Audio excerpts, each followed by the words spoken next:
দর্শক, ভারতের কাছে ১৯৭১ সালের যুদ্ধে পাকিস্তানের আত্মসমর্পণের আইকনিক ছবি রাইসিনা হিলসে সেনাপ্রধানের লাউঞ্জ থেকে সরানো নিয়ে বিস্তর বিতর্ক হয়েছে। বহু প্রাক্তন ভারতীয় সেনা অফিসার সেই পদক্ষেপের সমালোচনায় মুখর হন।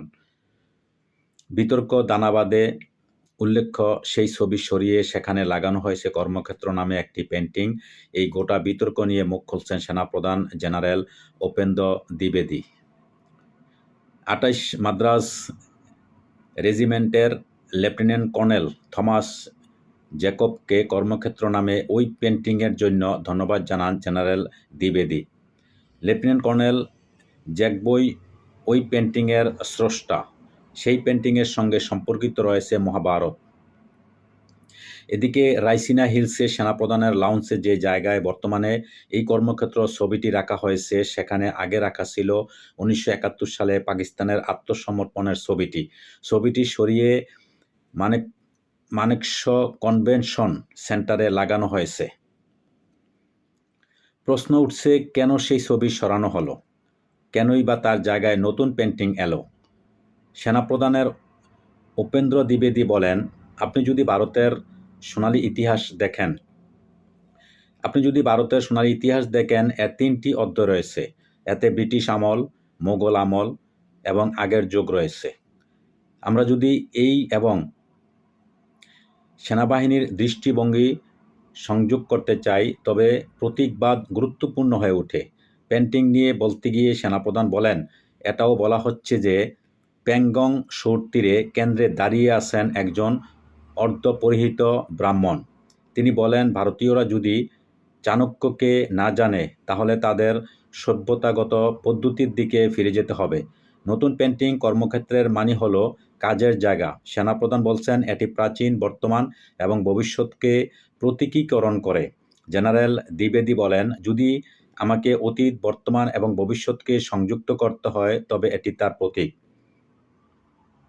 রাইসিনা হিলসে সেনাপ্রধানের লাউঞ্জ থেকে ১৯৭১ সালে পাকিস্তানের সেনার আত্মসমর্পণের ছবি সরানো নিয়ে বিস্তর আলোচনা হয়েছে। যে ছবি কর্মক্ষেত্র এসেছে, সেখানে রয়েছে লাদাখের দৃশ্য। সেখানে একটি রথে দেখা যাচ্ছে শ্রীকৃষ্ণকে, অন্যদিকে রয়েছেন চাণক্য, যাদিকে স্ট্র্যাটেজিক ইন্টেলিজেন্সকে ইঙ্গিতবহ করা হয়েছে বলে মনে করা হচ্ছে। সেনাপ্রধান বলছেন, এই ছবিটি সেনাপ্রধানকে ধর্মের রক্ষক হিসেবে চিহ্নিত করে, জাতির মূল্যবোধ রক্ষক এবং এটিকে একটি প্রযুক্তিগতভাবে উন্নত, সমন্বিত শক্তি হিসাবে চিত্রিত করে। দর্শক, আপনারা জানেন যে ভারতের ১৯৭১ সালে বাংলাদেশ যখন ভারতের সাথে যুদ্ধ হয়, ওই যুদ্ধ কিন্তু পাকিস্তানের সাথে ভারতও জড়িত হয়ে গেছিল। সর্বপ্রথম ভারতের আপনারা জানেন যে ৩০টার উপরে অঙ্গরাজ্য ছিল। তার মধ্যে বেশিরভাগ রাজ্যের মধ্যেই এই ভারতের উপরে পাকিস্তান আক্রমণ চালানোর পর থেকে, তখন যেহেতু ভারতের পার্শ্ববর্তী দেশ, যদিও আমাদের পাকিস্তান এবং বাংলাদেশ একটাই রাষ্ট্র ছিল, কিন্তু পাকিস্তান ছিল দূরে আর বাংলাদেশের পার্শ্ববর্তী দেশ হিসাবে ছিল ভারত। সেই জন্য বাংলাদেশের পক্ষে ভারত কাজ করছে, বা ভারত বাংলাদেশের পক্ষে কাজ করছে, উভয়ের জন্য কাজ করছে। ভারত এবং বাংলাদেশ উভয় মিল্লা পাকিস্তানের সাথে যুদ্ধটা হয়েছিল। সেই যুদ্ধে পাকিস্তান এই দেশ থেকে চলে যেতে বাধ্য হয়, আত্মসমর্পণ করে এই দেশ থেকে যখন চলে যায়, তখনই তাদের এই যে আপনারা জানেন গত কিছুদিন আগে মোদি যে একটা স্ট্যাটাস দিয়েছিল তার ভেরিফাই ফেসবুকে, যে ১৯৭১ সালের যে স্বাধীনতা দিবস এটা নিয়ে দিয়েছিল। কিন্তু ওই দিন কিন্তু তাদের যে ইতিহাস, এটাও কিন্তু ভুলার মতো নয়, কারণ তারা যেহেতু পাকিস্তানের সাথে একটা কঠিন একটা যুদ্ধ হয়েছে, তাদের সাথেও কিন্তু সেই লড়াইটা বা যুদ্ধটা হয়েছিল। তো সেই যুদ্ধের পাকিস্তান যে আত্মসমর্পণ করছিল, তাদের একটা ছবি আপনারা জানেন সেনাপ্রধানের লাউঞ্জ ওইখানে রাখা হয়েছিল। সেটা পরিবর্তন করে তারা ওইখানে তাদের যে কার্যক্রম, যে রুটিন, ওইগুলা ওইখানে রাখা হয়েছে। তো এটা নিয়ে তীব্র সাবেক যারা সেনা কর্মকর্তা যারা আছেন, তারা প্রতিবাদ জানিয়েছেন। তো সেইটার ব্যাপারে বর্তমান যে সেনাপ্রধান তিনি মুখ খুলছেন, তিনি বলছেন যে পাকিস্তান যে এই দেশ থেকে তারা যে আত্মসমর্পণ করে গেছে, এটা আমরা অন্য জায়গায় বা অন্যভাবে আমরা এটা করতে পারি, কারণ এখানে এই ভারতবর্ষ তিন ভাগে তিনি বিভক্ত করছেন, ৩ বার এটা স্বাধীন হইছে এই ভারত।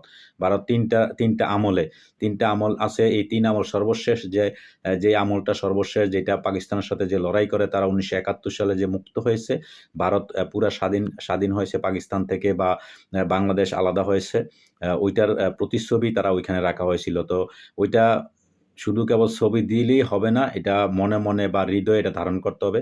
প্রত্যেকেই ভারত বলেন, বাংলাদেশ বলেন, পাকিস্তান বলেন, সবাই যার দেশকে ভালোবাসে, মাতৃভূমিকে অবশ্যই ভালোবাসে। মায়ের সাথে এটা মায়ের সমতুল্য। ভারত মাতা, ভারতে যারা আছেন, ভারতের নাগরিক যারা আপনারা আছেন, আপনারা ভারত মাতা বলেন। কারণ ভারত দেশ হইছে আপনাদের মায়ের মতো। অবশ্যই যার দেশকে তারা ভালোবাসবে। আমরা বাংলাদেশি, বাংলাদেশের মানুষ, আমরা বাংলাদেশকে ভালোবাসি যেহেতু এটা আমাদের মাতৃভূমি বাংলাদেশ। তো এটা স্বাভাবিকভাবে এটা মেনে নিতে হবে, সবার এটা মানতে হবে যে সবাই যার দেশকে ভালোবাসে। তো যাই হোক, আজকে এই পর্যন্তই দর্শক, ভালো থাকবেন। যদি আমার ভিডিওটা ভালো লাগে তো অবশ্যই লাইক, কমেন্ট, শেয়ার করবেন, এবং যারা আমার এই চ্যানেলটাকে দেখতেছেন অবশ্যই সাবস্ক্রাইব করে দিবেন। আল্লাহ হাফেজ। আসসালামু আলাইকুম।